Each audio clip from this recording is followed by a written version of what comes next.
मौला मौला मेरे हाँ मेरे तू ही सहारा मौला मौला मेरे हाँ मेरे तू ही सहारा मौला मौला मेरे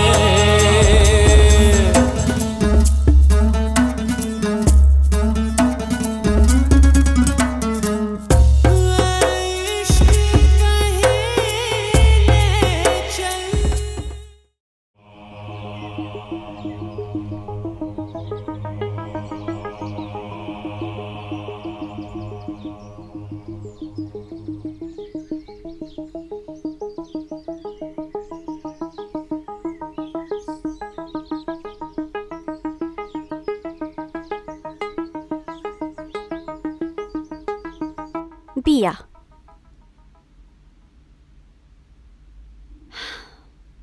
این خونه منه. تمام. این خونه همونقدر که مال منه مال تو هم است و در ضمن بعد ازدواج تو هم تو همین خونه زندگی میکنی دیگه.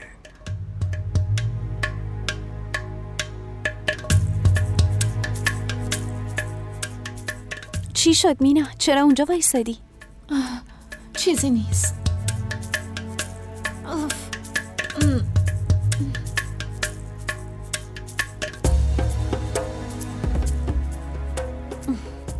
ببرش بالا تو اتاق بغلی من. اما حسنا اتاق مهمون که پایینه. تو از خودمونی، غریبه که نیستی. تو هر چقدر بخوای میتونی اینجا بمونی. اما حسنا یه روزی که بالاخره باید برم. آها، یعنی میگی اگه این حرفو خواهر واقعیت میگفت بازم با این مسئله مشکل داشتی؟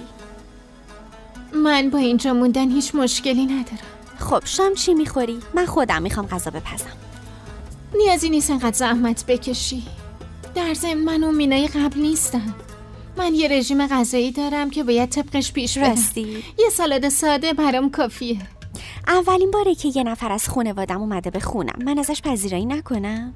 مگه خودت نگفتی من که اینجا غریبه نیستم؟ منظورم اینه که پذیرایی رو از مهمون میکنن. مگه چیزی بخوام خودم میگم. باشه. از اینکه دیدمت خیلی خوشحال شدم. منم همینطور.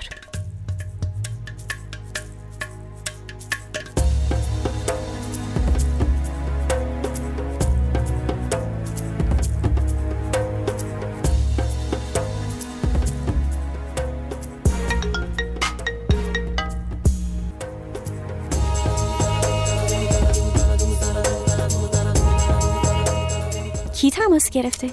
نمیدونم، ناشناخته بود.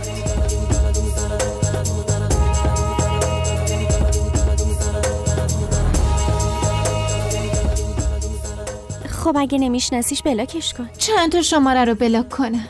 تو فکرشم نمیتونی کنی. زندگی یه بازیگر چقدر سخته. درکت میکنم. راستی ناهید خانم کجاست؟ نمیبینمش. اون و علی دعوا کردن و اون خونه رو ترک کرد و رفت. خوبه، واسه تو که خوب شد. الان اختیار همه خونه دست توه. نه مینا، واسه من خوب نشد. من از رفتنش خیلی ناراحتم. میدونی حسن آدم نباید انقدر خوب باشه که طرف مقابلشون از خوبیشون سوء استفاده کنه. ولی مینا، نظر من با تو خیلی فرق داره. نظر من اینه که با خوبی کردن هیچ وقت کسی ضرر نمیکنه و براش بد نمیشه. خوبه، هر جور خودت صلاح میدونی. من که به خاطر خودت گفتم. به جای غذا که سالاد میخوری، ولی چایی که میخوری نه؟ اگه تو بیاری حتما میخورم. باشه.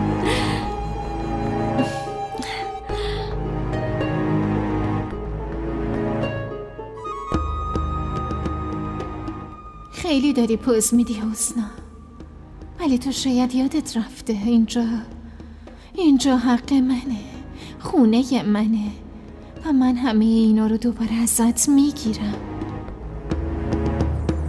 من خوب میدونم اون میخواد تو رو هم مثل علی ازم بگیره و اگه دختر من بیشتر از من به دشمنم اعتماد داره پس دلیل زنده بودنم چیه؟ مامان شما چرا اینجوری حرف میزنین؟ چون باید بگم انی، اگه تو میخوای که من با صدقه حسنا این زندگی رو بگذرونم، پس بهتر همینه که بمیرم. آره، با مردنمم مانعی از سر رات برداشته میشه راحت دیگه. مامان معذرت میخوام. نه خیر انی، من میخوام بمیرم دیگه، این زندگی رو نمیخوام. مامان معذرت میخوام. مامان لطفا منو ببخش. من دیگه حسنا رو نمیبینم. اگه بخواین به صورتش نگاهم نمیکنم. من به جز شما دیگه هیچکیو ندارم مامان. نه خیره، تو همه اینا رو واسه دلداری من داری میگی. تو هنوزم به این مطمئنی که حسنا درسته و من اشتباه؟ نه مامان، از شما مهمتر هیچکی برام نیست. من قسم میخورم، باور کنی.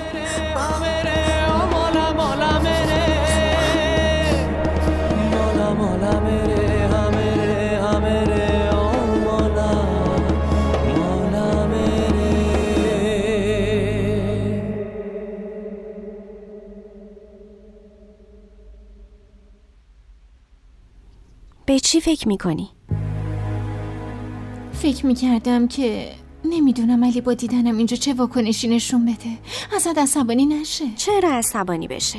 اون که خودش بهم اجازه داد. چون تو نصف واقعیت رو بهش گفتی.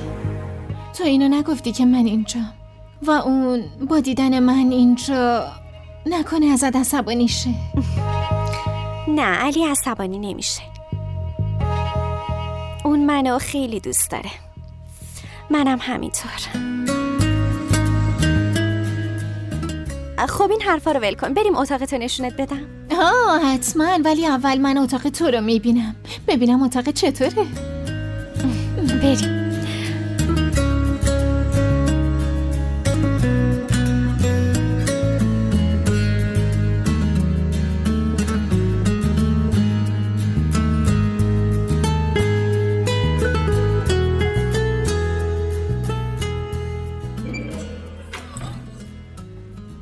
بیا.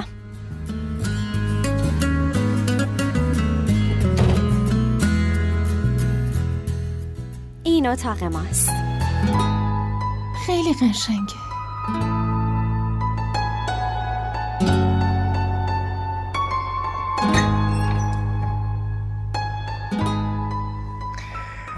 از امروز این اتاق مال من و توه. میخوام که تو این اتاق همه چیز به سلیقه تو باشه. هر چیزی که اینجا هست باید با سلیقه تو باشه. پرده ها، مبل، تخت، هر چیزی که هست. خلاصه میخوام سنگ تموم بذاری. میخوام همه جا تو رو حس کنم. سلیقه تو بیشتر از هر چیزی برای من مهمه. اینقدر منو دوست داری؟ آره تمنا، من تو تمام زندگیم بیشتر از تو هیچ کس رو دوست نداشتم. دوست دارم. من بیشتر دوست دارم. راستی اتاق قشنگیه. چی شده مینا؟ به چی فکر میکنی؟ هیچی. من داشتم فکر میکردم که هیچ عکسی از تو و علی تو این اتاق نیست. عکس ازدواجت. خودت میدونی مینا، با اون شرایطی که من و علی ازدواج کردیم واسه این چیز اصلا فرصت نبود. آره میدونم، اما بازم واسه یه عروس دومات این چیزا لازمه. منظورم اینه اگه بعد ازدواج تو زندگی مرد تغییراتی پیش نیاد چه فایده‌ای داره؟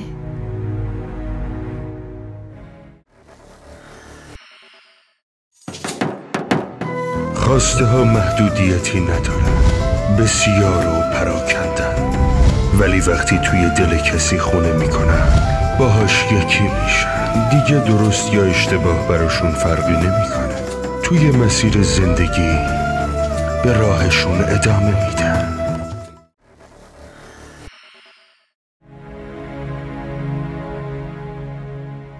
کریم.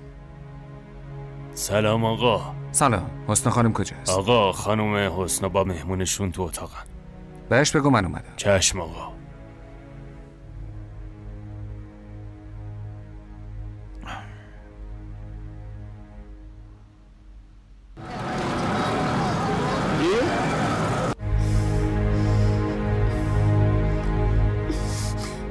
منو ببخش. من چطوری ببخشمت آخه؟ تو ذره‌ای هم به فکر آبروم نبودی. الان علی چه فکری کرده؟ ما پیش زنش التماس کردیم. مامان علی همچین فکری نمی‌کنه. به من اعتماد کنین.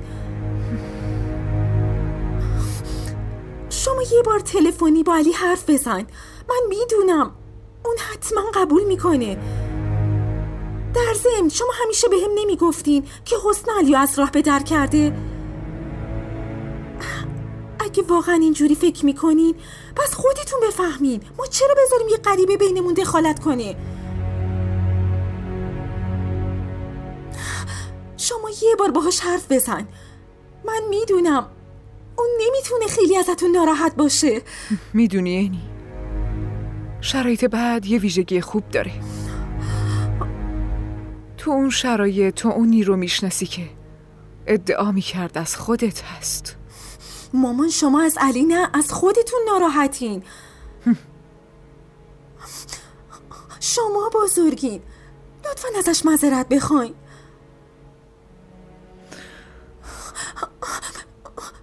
خودتون میدونید فقط همونه که میتونه ما رو از این مشکلات نجات بده. باشه ازش معذرت نخواین. به خاطر غرورتون هم خودتون و هم منو فدا کنین. باشه؟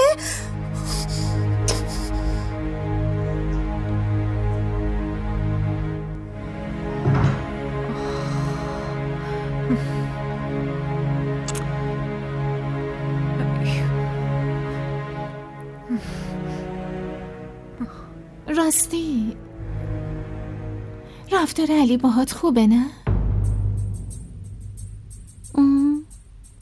علی خیلی خوبه، خیلی مواظب منه. فقط مواظبته؟ منظورم اینه که بین عشق و مسئولیت پذیری تفاوت وجود داره. از حرف من ناراحت نشو. من فقط واسه این میگم که نگرانت هستم. میدونم مینا که تو همیشه نگران منی. بیا تو. ببخشید خانم، آقا اومدن؟ باشه الان میام.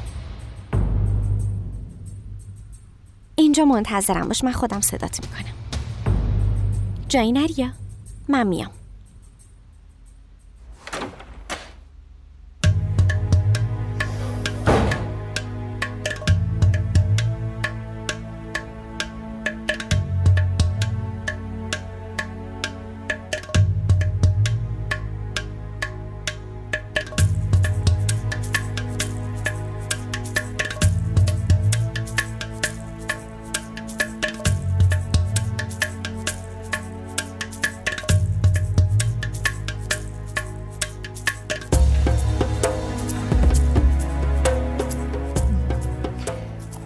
اومدی؟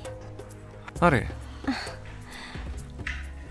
من برات چایی دم کنم یا غذا میخوری؟ باشه میخورم، ولی اول دوست دارم بدونم که این مهمونت کیه؟ این کدوم فامیلته که من نمیشناسمش یا میشناسمش؟ تو اونو میشناسی.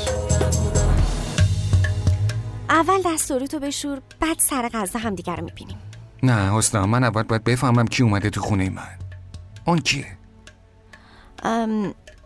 باشه میگم، ولی قول بده عصبانی نشی. مگه کیه؟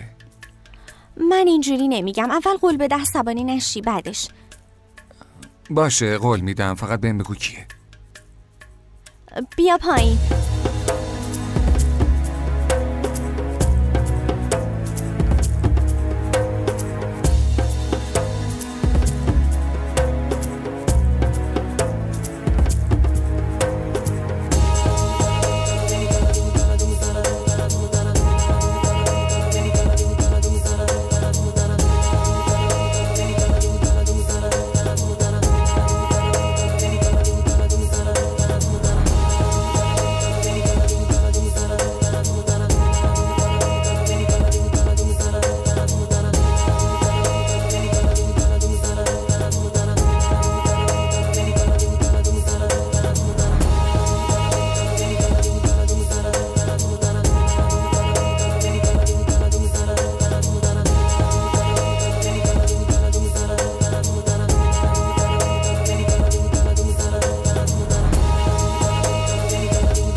ما را در شبکه‌های اجتماعی دنبال کنید.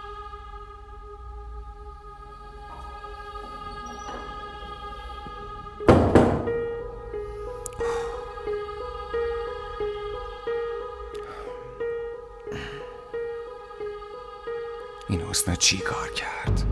اون نباید تمنا رو میورد به این خونه. حالا من باید چی کار کنم؟ چطوری به حسنا بگم که تمنا رو از اینجا بیرون کنه؟ اون حرف منو قبول نمیکنه. هزار جور سوال میخواد بپرسه. من چه جوابی باید بدم؟ به نظر اون که من با تمنا دیگه رابطه‌ای ندارم. پس برای اینکه نذارم تمنا اینجا باشه باید یه دلیل خوبی داشته باشم. هر دلیلی، هر چی باشه، من نباید بذارم تمنا تو این خونه باشه. من با حسنا حرف میزنم، اون منو قطعا درک میکنه. و تمنا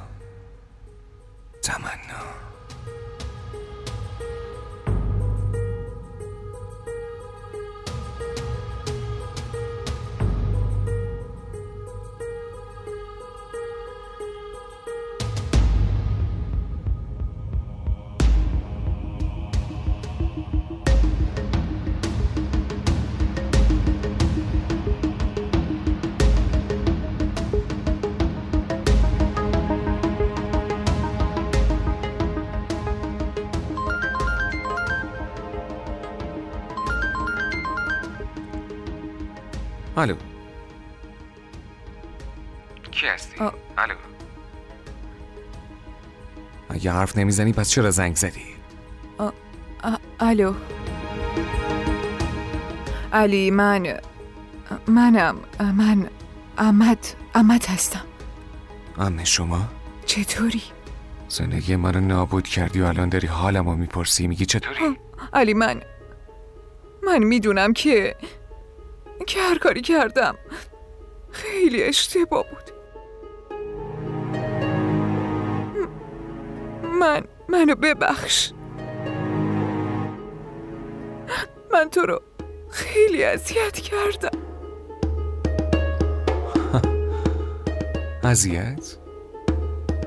اذیت کردم. خیلی کوچیکی عمه، خیلی کوچیک.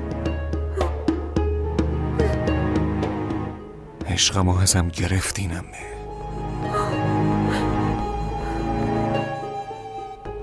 یه جوری اذیتم کردین، منو تو یه منجلابی غرق کردین که همه ی عمر نمیتونم ازش بیرون بیام. همه ی عمر. کاش من این واقعیت رو نمیفهمیدم. اون وقت قبول میکردم که این تقدیرم بود. اما من چطور این واقعیت رو قبول کنم که نابود کننده زندگی من کس دیگه یه؟ نه، همه ای که مثل مادرم بود. چطور قبول کنم؟ شما به من بگین چطور قبول کنم؟ میدونم علی، من هر کاری کردم اشتباه بود. خیلی لطفاً این بار منو ببخش. این بار منو ببخش علی. چطور ببخشم ممی؟ چطور ببخشم؟ به خاطر شما من توی دورایی هستم که نه مسیرمو میتونم پیدا کنم نه مقصدمو.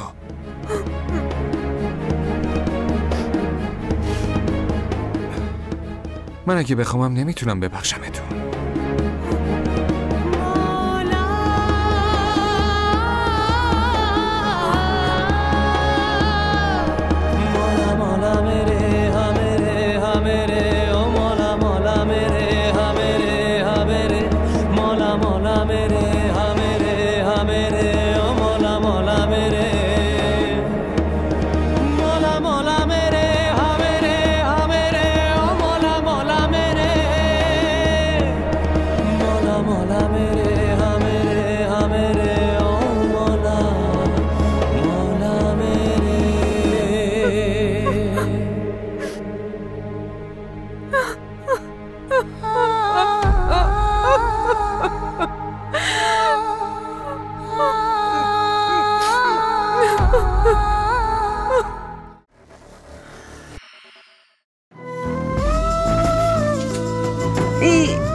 دیگه چیه نوشتین؟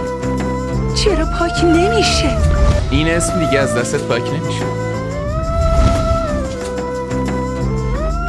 عروس شدن یکی از بزرگترین آرزوهای هر دختره، اما فکرشم نمی کردم که اینجوری بخوام عروس بشم.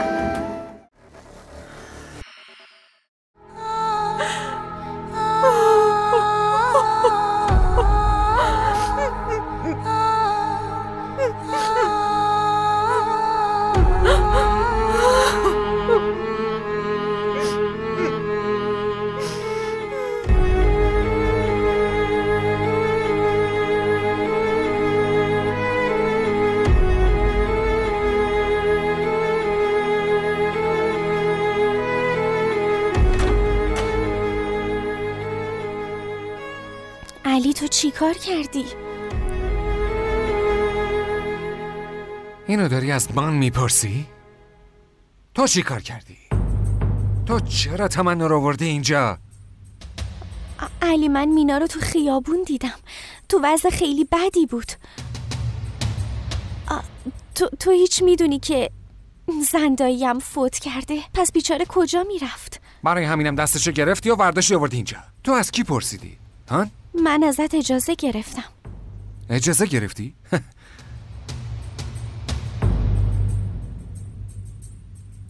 حسنا اگه تو در مورد تمنا میگفتی من هیچ وقت بهت اجازه نمیدادم. اما علی چه مشکلی داره اگه چند وقت اینجا باشه؟ به نظر تو هیچ مشکلی نداره؟ علی کافیه حسنا، من نمیخوام تمنا تو این خونه باشه.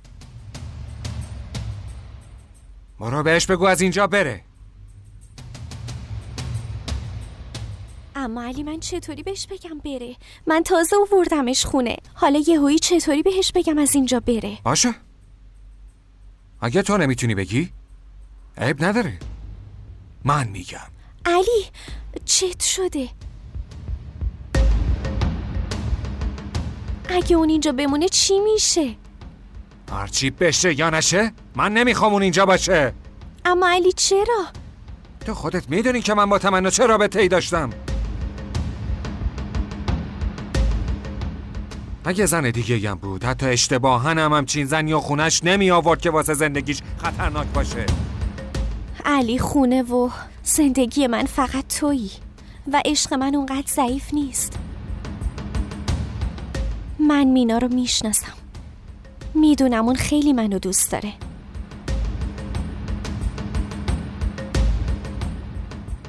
شاید قبلا باهاش رابطه ای داشتی ولی الان شوهر منی و اونم به همین چشم تو رو میبینه. هرچی باشه حسنا، تمنا نباید تو این خونه باشه و این تصمیم آخر منه، فهمیدی؟ علی بیا یکم منطقی فکر کنیم. اون کجا بره؟ من هیچی نمیدونم، اونو همین الان باید از این خونه بندازی بیرون. علی من نمیتونم بیرونش کنم، اون اینجا به جز من هیچ کسو نداره. باشه، اشکال نداره، من از اینجا میرم. علی زهر مار،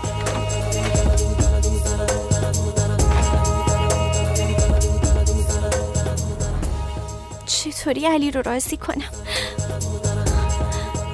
اگه علی به مینا چیزی بگه چی؟ اون خیلی ناراحت و اذیت میشه. این خونه رو ول میکنه و میره، چی کار کنم؟ ما را در شبکه‌های اجتماعی دنبال کنید. چی شده مامان؟ گریه میکنی؟ چیزی شده؟ چیزی نشده. یه چیزی شده. تو الان کاملا خوب بودین، الان نشستین گریه میکنین؟ تو خیلی علاقه داشتی که من به علی زنگ بزنم، اگه نه منم بهش زنگ زدم. واقعا؟ اون گوشی رو جواب داد؟ آره. چی گفت؟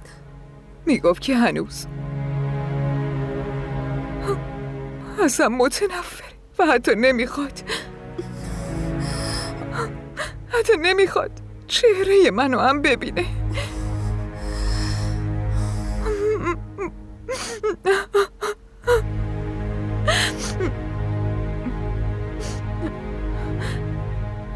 خیلی به حسنا اعتماد داشتی نه؟ دیدی حالا؟ دیدی چطور علی رو بر علیهمون پر کرده؟ شما چرا حسنا رو مقصر میدونین؟ این که تو دل علی چی میگذره حسنا نمیتونه کنترلش کنه. چرا تقصیر اون نیست؟ اگه اون میتونه ما رو از خونه بیرون بندازه، اگه میتونه توسط علی تحقیرمون کنه، پس اون نمیتونه علی رو راضی کنه.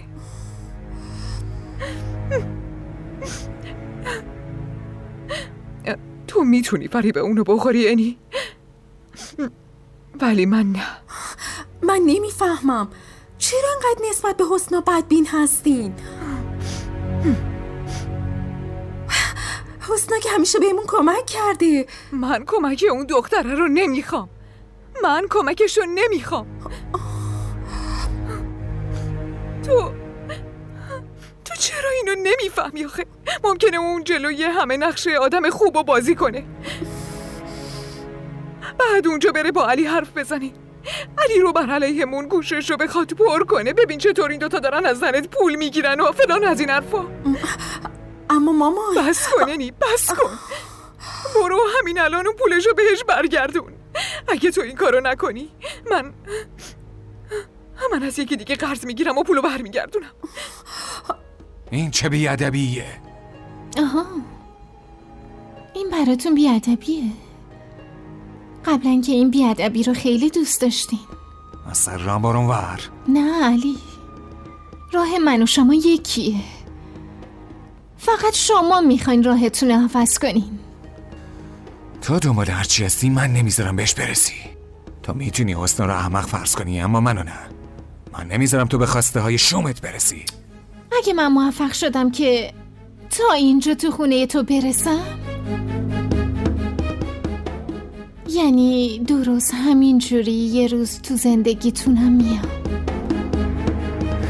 تو بخوای یا نخوای. تو ذره خجالت نمیکشی که حسنا رو داری فریب میدی؟ داری از سادگیش سوء استفاده میکنی و اصلا خجالت نمیکشی. ای بابا، تو اونو فریب میدی و به من تهمت میزنی؟ جالبه. من نمیخوام باهات حرف بزنم. از خونه من برو بیرون، مسائلتو جمع کن و برو. من باهات دیگه هیچ رابطه‌ای ندارم. تو اون رابطه‌ای که با من داری و نمیتونی با هیچ کس دیگه ای داشته باشی. من دیگه دارم ازت متنفر میشم. عالیه دیگه، هم عشقت مال من بود هم نفرتت مال من، چون که هر احساسی که مربوط به تو باشه فقط مال منه، فقط من دیگه فریب حرفاتو نمیخورم تمنا، دیگه نه.